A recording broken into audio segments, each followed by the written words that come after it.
CEOs and business moguls gathering in Sun Valley for a business summer camp of sorts. Julia Borston is there and joins us with a special guest. Julia. Good morning to you. And that's right. I'm joined now by CEO of SoFi, Anthony Noto. Anthony, thanks so much for joining us here today in Sun Valley. Your stock has been absolutely on a tear and got a pop from the news that you're expanding to private markets investing. Stock was up 7% on this. How big of an opportunity is this for SoFi?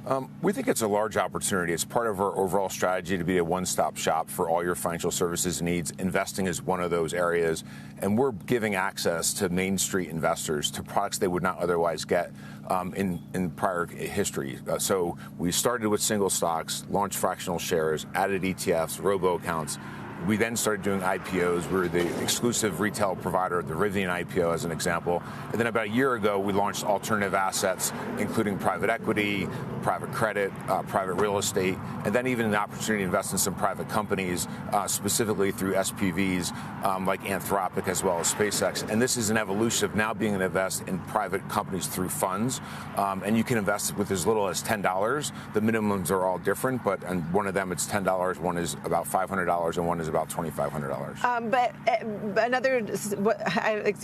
what's seen as another potential tailwind for SoFi is the idea that the new Trump bill could cap federal borrowing for college and grad school, which could drive more business to SoFi. What are you expecting in terms of growth because of that? There will be a large opportunity for us to continue to leverage student loans, and the new bill will provide a bigger opportunity for us. But it's a much smaller piece of our business now. More than 50% of our business is from non-lending revenue streams. We've really kind of de-risked the balance sheet and tried to become more capital light. We've had 13 consecutive quarters of greater than the rule of 40, which is your revenue growth plus your EBITDA margin. And someone pointed that out to me. And our guidance for the second quarter will actually be the 14th consecutive quarter if we achieve it. And we have great momentum in the business. So while we're excited about the student loan opportunity, it's small relative to everything else that we're doing. That's driving the growth of our business and the rule of 40 success. You do have a lot of customers, though, in this younger demographic, and this younger demographic is being impacted by a couple of factors. We've seen unemployment for recent college grads higher than the overall unemployment rate, and we're also seeing a lot of concern about AI taking jobs, not just now, but increasingly in the future. How are you seeing this demographic react to those issues, and how is it impacting your business? We do go after a younger demographic. We're going after people that have been successful. They're overachievers, but they're not well served by the financial markets. And we want to be there for every one of their major decisions in their financial life, like paying for college or buying a home and all the days in between. And our business is very strong. We came into the year with great momentum.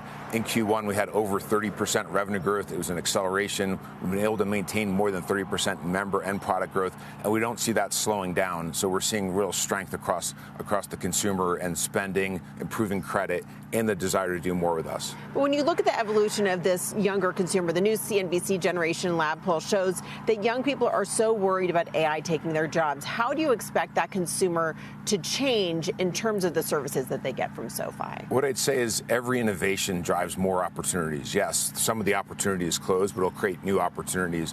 And I believe our country, with the strongest economy, the strongest level of innovation, the strongest military, the strongest currency, will continue to drive opportunities for American people. And the innovation will just cause those opportunities to change. You can't really predict what they will become, but without a doubt, if you look at every cycle in history, when you've had these big super cycles from technology, it's created more opportunities, not less. And I think that will be the case here. And you're really deploying AI across your suite of products. We are. We're using it in every area. So customer service, automating dispute resolutions, filing suspicious activity reports, but also personalization. We're testing a product right now called Cash App, or Cash Coach, which allows you to look at your cash across all your different partners, and we can help you optimize what to do with that cash. First of all, we'll show you how much cash you actually have and how little you're earning on it and ways to actually optimize it, drive a better return. Our goal is to help you spend less than you make and invest the rest. And that's what you need to reach your American dream.